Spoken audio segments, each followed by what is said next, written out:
Lavrov describes his meeting with Kerry in New York as constructive and expresses his hope to reach an agreement on a decision about Syria which does not contradict Geneva II conference.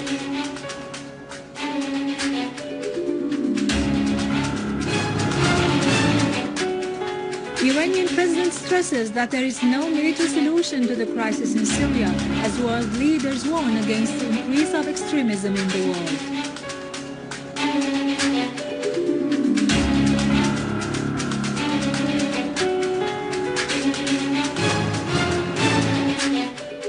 Syrian Arab army eliminates al-Nusra terrorists in different cities in Damascus, Lattakia and Aleppo.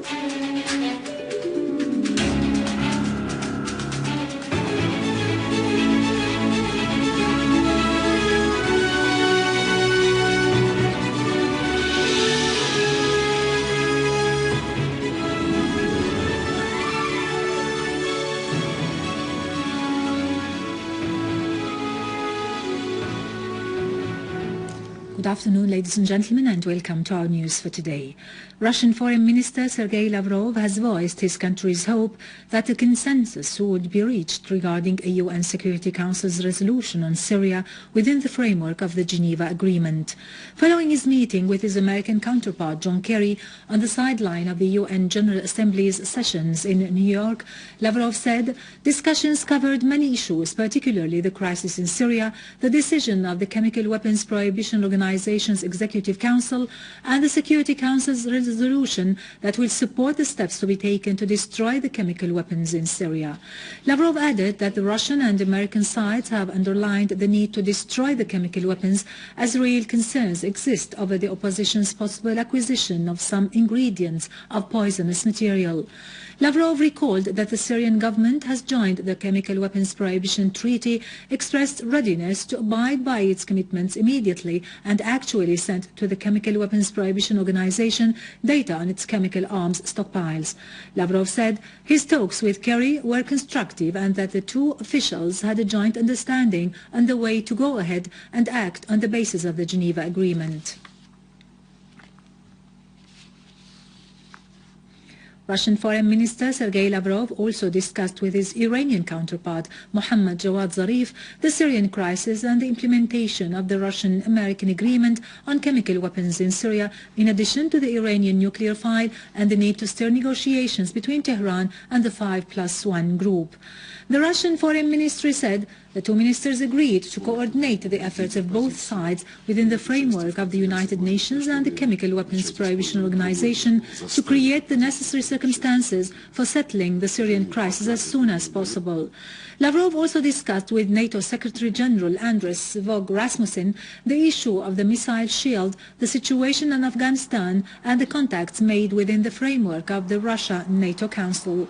On the sideline of the UN General Assembly meetings, Lavrov also discussed with his British counterpart William Hague the crisis in Syria. The Russian Foreign Ministry said Lavrov and Hague discussed bilateral and international issues focusing on the situation in and around Syria.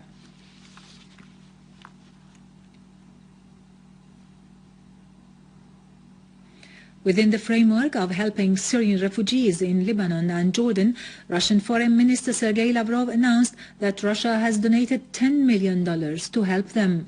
The Russian Foreign Ministry said that Lavrov stressed during his meeting with Chief Refugee Commissioner Antonio Guterres on the sidelines of the UN General Assembly meetings that Moscow is ready to continue offering aid to the refugees and alleviate their suffering.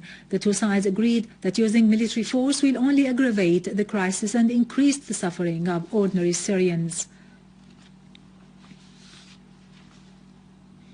The UN General Assembly continues its meetings in New York. The words delivered by heads of states during the first session revolved on the efforts exerted to solve the Syrian crisis through political means. The states' representatives warned against mounting extremism and terrorism in the region, which threatens international peace and security.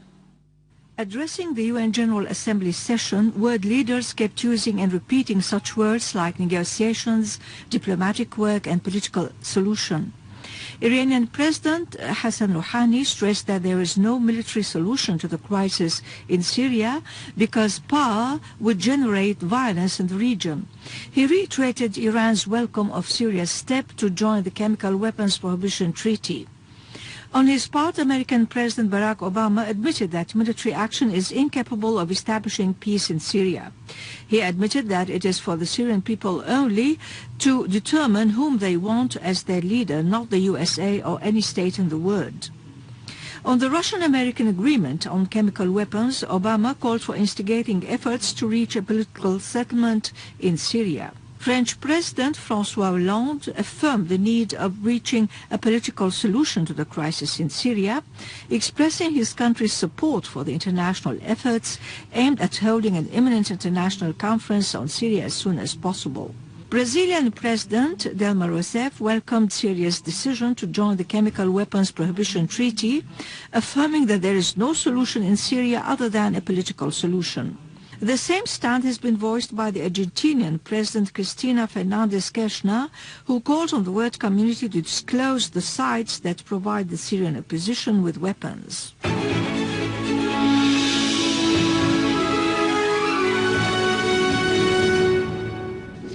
Welcome back. Syrian Arab Army units eliminated a terrorist group affiliated to al-Nusra Front near Safir Maloula Hotel and Dahret Mikhail north of Jabhat and south al-Sarkha Valley, destroying their weapons and ammunitions.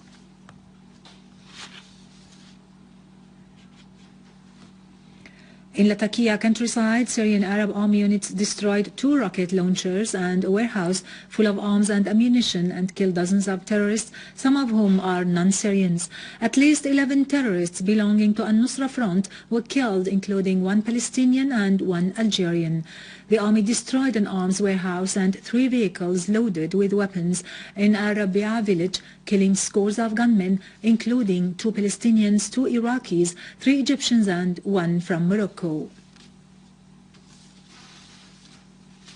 In Aleppo countryside, Syrian Arab Army units destroyed 4 cars loaded with ammunition and weapons and killed scores of terrorists near Aleppo Central Prison and Al-Kindi Hospital. The army also destroyed 6 vehicles loaded with weapons on Al-Marj Sheikh Said Road and eliminated terrorist gatherings in different locations in Aleppo eastern countryside. Army units also killed and wounded dozens of terrorists affiliated to al-Nusra Front in 9 different towns. In Lebanon, a terrorist belonging to Jabhat al-Nusra was killed and 2 others were injured in a bus whose driver refused to stop at the Lebanese army barricade in Arsal district in Buqa. Several Jabhat al-Nusra terrorists were inside the bus that was coming from Syria into Lebanon via Arsal. The military investigation judge at the Lebanese military court had yesterday interrogated the Syrians Firas Zaytoun and Anas Majzoub on the charge of belonging to an armed organization with the purpose of committing terrorist acts, planting explosive devices, assaulting cars and trading with arms. In Iraq, Interior Ministry said that Iraqi border guards were able to foil an attempt by terrorists and smugglers to infiltrate from Syria into the border area of Al-Qa'im, forcing them to retreat. Iraqi security forces imposed a curfew in Al-Qa'im in case of any terrorist attacks.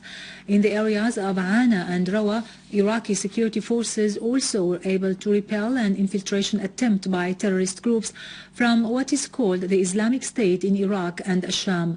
Meanwhile, police in Nawa and Salah ad-Din destroyed 4 hideouts of terrorists from Al-Qaeda and arrested 38 terrorists in the northern areas, Tikrit and the right coast. Iraqi army also seized large quantities of weapons hidden in a cache near Jarf al-Sakhr and ready to be smuggled to the terrorist groups in Syria. Finally, Israeli forces of occupation stormed again into Al-Aqsa Mosque in occupied Palestine, entering from the area of Bab al-Maghariba under the cover of heavy tear gas bombs. Israeli troops were deployed in the squares of the mosque and imposed a siege on the prayers inside Al-Qibli Mosque, firing tear gas from its windows, injuring dozens of prayers. The Israeli attacks targeted a gathering of dozens of Palestinians for the second day running in Al-Aqsa Mosque, with the aim of facing groups of Israeli settlers who expressed their intention to storm into Al-Aqsa Mosque to hold their rituals inside. During a stand of solidarity with Al-Aqsa Mosque at Bab al-Amud in the Holy City, Israeli forces of occupation arrested 9 Palestinians, including a journalist. With this, we end our news for today. Thank you for watching. For more details about Syria and the region and to view this bulletin again, you can always visit our website in English, syriaonline.sy.